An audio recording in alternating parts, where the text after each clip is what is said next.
First of all, I would want to start by defining what depression is. And depression is that overwhelming feeling of sadness and hopelessness. Now, when it comes to the way men address the issue of depression, like you have rightly put it, I say many times that African culture is uniquely disadvantaged, and especially as far as men are concerned, because like you rightly put it, we grew up in families whereby we were taught and we were told that men are not supposed to, men are not supposed to cry. Even as a little boy, when you fall or when you bruise yourself, you run to your caregiver. There is nobody to, to validate your pain. More often than not, you realize that the pain that men go through in so many situations are trivialized. And for that reason, you realize that it becomes very hard for an African man to express a negative feeling, because crying is an expression of a negative emotion, like weakness. It's like weakness. That is what we have been made to believe. And therefore you realize that when we go through issues as African men, it becomes very hard for us to verbalize what is happening in our internal world. And for that reason, those feelings continue to pile up until such a point when we erupt. And at the time we are erupting, you realize that a lot of things are likely to happen at that particular moment. But just hold. Let me cut you short before now we cross over to how things will erupt. So which begs the question. So why is it that African men compared to men in Western, like the US, talk about the Western countries, they can easily express their emotions. When they're hurt, you will know they're hurt. But here in Kenya, even if you lose who, you will not cry. You will either go hide somewhere and just show your emotions to yourself. By the time you come back, sijalia, sijakasirika, nimekaa ngumu. Why is that kind of upbringing? Well, I think it all boils down to the way we were brought up, even as small children, because the way we are raised, it's very hard for us to move away from that.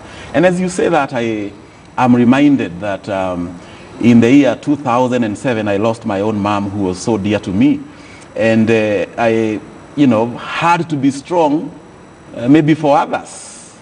Many times you realize that an African man will want to be strong for others, not for yourself, but not for yourself. And therefore the question of who is being strong for you does not have anybody to answer. And in my case, I remember I mourned, even after we buried her, I mourned her for the next 1 year without anybody knowing. This is where I just go to my closet and I just vent out my feelings, and I don't want anyone else to see. And I think this is not right. We need to understand as African men that the reason why God created coexistence is so that, number one, we are able to express our feelings to others, we are able to seek for help, and we can also be able to be guided by others who have gone through a similar route. But maybe because of our upbringing and the expectations of the society, you realize that men become so hardened, because people will begin to wonder, people will talk about how you behaved. And we do not acknowledge the fact that we do not have control over what people say to us, but we have absolutely control over what they say affect us. Okay? You can decide not to care what they say and go ahead and express your feelings. And you realize that the moment we are able to do that as men, we are able to live healthy lives. So is there anything wrong with a man expressing how he feels, maybe through emotions in terms of the way he speaks, or be it through tears, or through letters, something that a man can decide to jot down? Does it make that person less of a man? Because and I'm sure you've heard this phrase, and just allow me to also, our viewers, just allow me to use that phrase on air. And some men, you'll hear them being told, mama, trying to express how you're feeling. I won't know, mama, So it also makes the man feel timid. That's true. But I would want to say that there is nothing wrong about a man expressing how they are feeling, because men are also emotional beings, the same way women are emotional beings. Although you realize that when it comes now to the issue of the way women are wired versus the way men are wired, you realize that women are more emotional. In other words, they are able to express their feelings faster than men. But for a man, you realize that even what they feel, it has to be subjected at the very strict scrutiny of their thoughts, their intellect. Do I need to do this? In other words, even the process of expressing an emotion is first of all taken through stages. You have to internalize, evaluate. Yes, think about it. Think about the impact it would have on others around you. Yeah. But what we are saying is that the issue of expressing emotions is very different. And men should not suppress the fact that they are also emotional beings.